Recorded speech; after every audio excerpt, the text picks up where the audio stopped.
Creek at Langhorne. When? From this evening to late tomorrow morning. Impacts. At 7.0 feet, water begins to overflow the lowest banks, on both sides of the creek, into adjacent wooded areas. At 9.0 feet, flooding begins on Bridle Drive in Middletown Township. At 10.5 feet, Route 413, near Bridgeton Pike in Middletown Township, is subject to closures due to flooding. Additional details.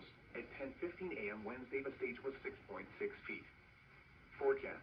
The river will rise above flood stage this evening to 10.4 feet just after midnight tonight.